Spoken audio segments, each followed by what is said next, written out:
His name is the Bee, known as Dexy. Hi, the Bee. Hi, how are you?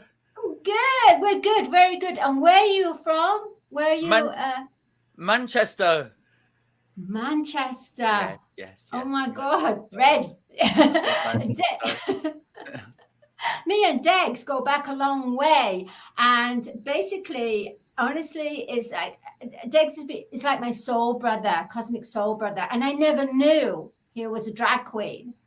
I never knew. For so many years, really. We lost touch for a few years, didn't we? We did. We knew each other like in the late 90s, wasn't it? And then I moved to Gran Canaria. I lived there for many years. Maddie was living in Malta and all different places. We lost touch. And then once we got back in touch again, I was like, oh, yeah, you know, I was doing my show. And she's like, what show? Oh, my drag show. She's like, what? You're a drag queen? Oh, you're amazing. Yeah. So tell us about you, the Bee. Well, the Bee has a new obsession. It's called Maxine Ryan. Yes. Obsessed. So I'll definitely be looking into a bit of Maxine when I get off here.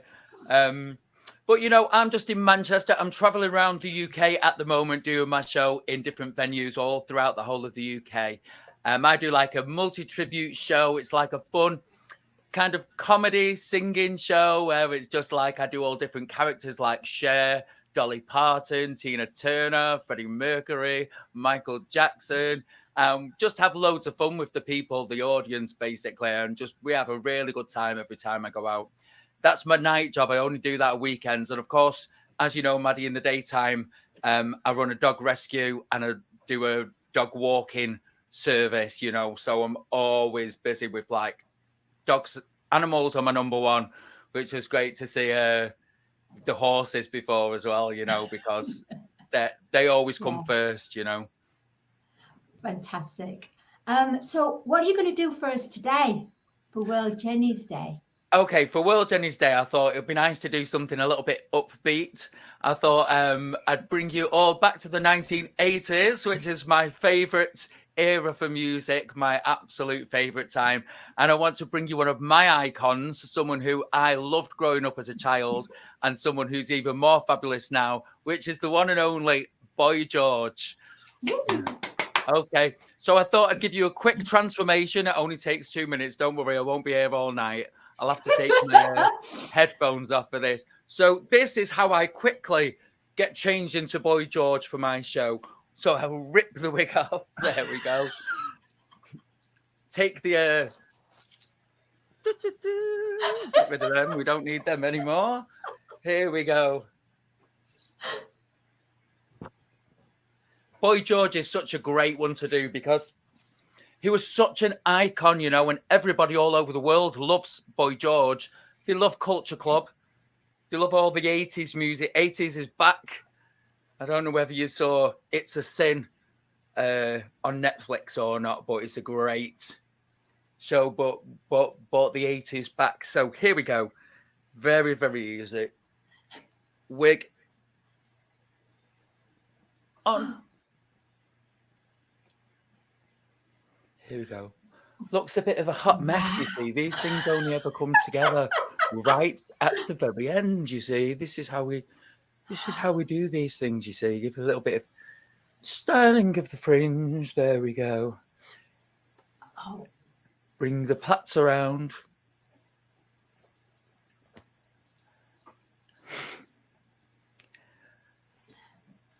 Gloves. And I'm ready.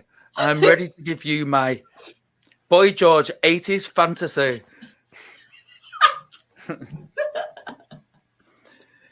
Here we go. Are we ready? I hope you like the 1980s, by the way. I've just kind of took it upon myself to do this. So love the 80s. And Maddie, I'm going to kill you for putting me on after Maxine Ryan. Please don't expect anything. It's like I didn't know. I'm sorry. It's like, you know, it's like American Idol, you know, when they have like the amazing one on and then they put the really shit one on afterwards. We'll speak about that later, don't worry. Yeah, don't worry. You can give me a grilling later for it. Here we go. I want to hear you both singing along in the background because I know you know these songs. Here we go. Hey, can you hear that? Yes.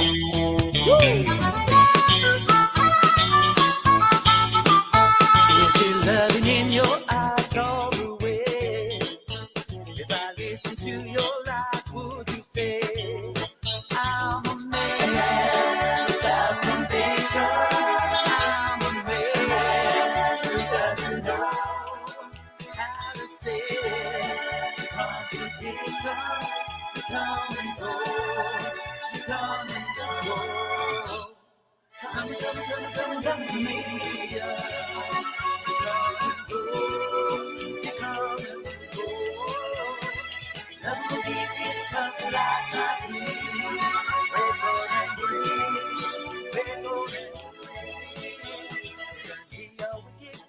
Every day, and you used to be so sweet. I heard you say that my love is an addiction.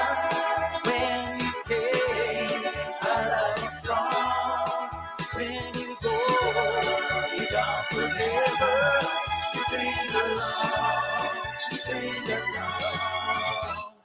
Come to me.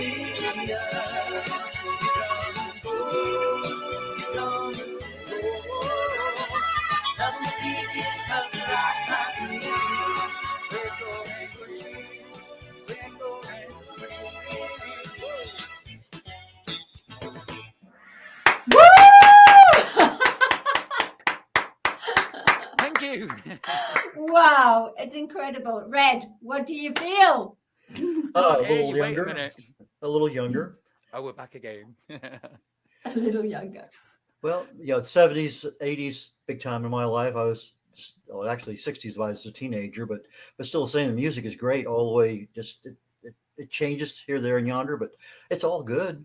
It really is. Music's always been such a massive part of my life, and I think just as long as we celebrate it, have a good time, have fun.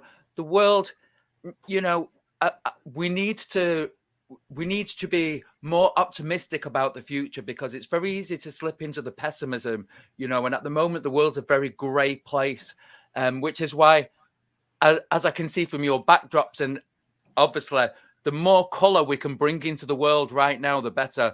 I think the world is relying on us to bring a little bit of colour into the world, and everyone's doing a great job. It's so refreshing to see so many people on here doing great things. And it's been refreshing. It restores my faith in humanity, It's been really great. I need to ask you a question, B. How did you get the name B, the B? Well, my drag name came just after, if you can remember can you remember when we had a tragedy in Manchester? There was an Ariana Grande concert and there was a massive bombing and lots of people lost their lives. It was a real tragedy. And I lost one of my friends in that as well. He was at the concert at the time. And just after that, the people of Manchester really came together. They all came together and we said, we're not going to let this stop us from being the amazing nation and the amazing city of people that we are. And all over Manchester, we took a symbol of the bee. It's called the Manchester bee. And everywhere you go in Manchester, you'll see symbols of bees everywhere. And the bee is a symbol of strength, unity, building back stronger, being great, and looking in the face of adversity and saying, we've got this, we can do it. And that's where my drag name came from, because I thought, that's what I'm about, I've fallen so many times, as you know, Maddie, there's been so many times in life where I've fallen to the bottom, and it's about getting up. It's about moving on. It's about finding that glimpse of positivity somewhere and moving on. And that's where the bee comes from. That's fantastic. Oh, that's a beautiful. That's so. It means so much. It's such much strength there. And if anyone is visiting Manchester, which is a great city, it's a beautiful city, and it's very diverse, and there's some wonderful people here. you'll see bees everywhere. You'll see little symbols of bees everywhere on people's cars everywhere. It's something that we kind of want to spread throughout the world, you know? Well, Bee, let me ask you a question because of the positivity that you're exuding now. You said your day job deals with animals, rescue, walking, etc. Is that where you get a lot of positivity in your life on a daily basis? Absolutely. I'm completely at my happiness when I'm at my happiest when I'm around animals. You know, I do enjoy human company, of course, but on a spiritual level, I don't think I can find in a human what I can find in an animal. I really can't. You know, they've got such a higher vibration. And I just like to be around them all the time. You know, I can't imagine life without them. We've got to get you a bee. With Amina. Oh, the absolutely. Psychic, the animal psychic, because Oh, there's a definitely. show. And Red knows of this Amina, and we should put you with Amina because she's the pet psychic. So that'd be quite interesting. Yeah, that would be a really neat experience, I bet. You dress up as drag. Yeah. Oh God. Yeah, definitely. No, she has a very neat interconnection with animals, and it's amazing. They talk to her, and she talks to them, and it's just an amazing experience to listen to her have conversation. I mean, it's just you would be a great person to connect with Amina. Oh, that is fabulous. That really is fabulous. You know. So yeah. So in addition to Maxine, now you have Amina you need to connect with, and you don't even know her yet, but she will know you so well. I love her already. Oh my gosh. And the bee also produces music, Red. Oh, he does. Don't you, Bee? Yeah. I've been producing music for a long time now. Me and Maddie used to work together a lot back in the day, didn't we, Maddie? Like we going certainly back did. many years, you know. With a few named bands, but yeah, we're not going to mention them. We did travel a lot with various pop groups, etc. You know, we've made a lot of music in our time. Oh my God! Oh yeah, do you remember that time we were in Spain? We were in Spain, and Degsy, the bee, was Peter Andre, and I was Bjork. And we got booked. Oh God, we got booked, didn't we? We got booked as a tribute show. Tribute show, and we got there, and they were expecting, it was an old people's home. They were expecting really nice, you know, smooth swing type of act. And we were like, don't think so. We had the strobe lights on because Degsy is really good at visionary and stage management and stage. So it was quite alarming. I felt sorry for the old people. I thought they were, bless them. I think they thought it was like World War One because we had the big sirens going. We had sirens, flashing lights, smoke machines. So we wrong place at the wrong time. I felt so sorry for them. Me and Maddie had the time of our lives, but I don't think anyone else did. Yeah, but the bee. Is there any? You do comedy as well. Can you do any kind of comedy for us now? Oh God, no! I've got nothing. I've got none of my things prepared. You know, like to bring on for you. But just the voice. I do comedy routines, but they take a lot of preparation. I'm not a stand-up comic where I can just get up and start giving you jokes. You know, that's not me.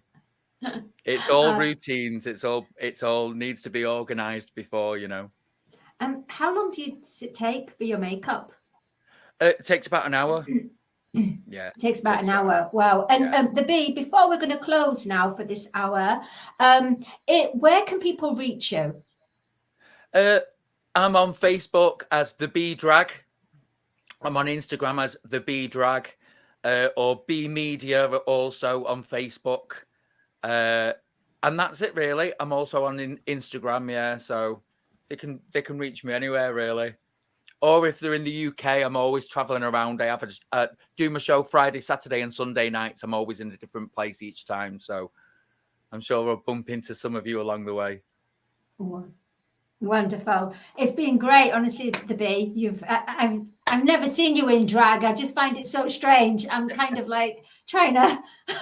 Oh, it's been so nice to be here. Thanks for inviting me. I really appreciate it. It's been great. It's been great to watch everything else that's been going on as well. It's been a great, really nice event, you know. Thank you, B. Thank you. Take care. Enjoy Take the rest care. of the night. All Goodbye. right. Bye, Bye B. I'm That shocked. was a really. I'm finding a hard time.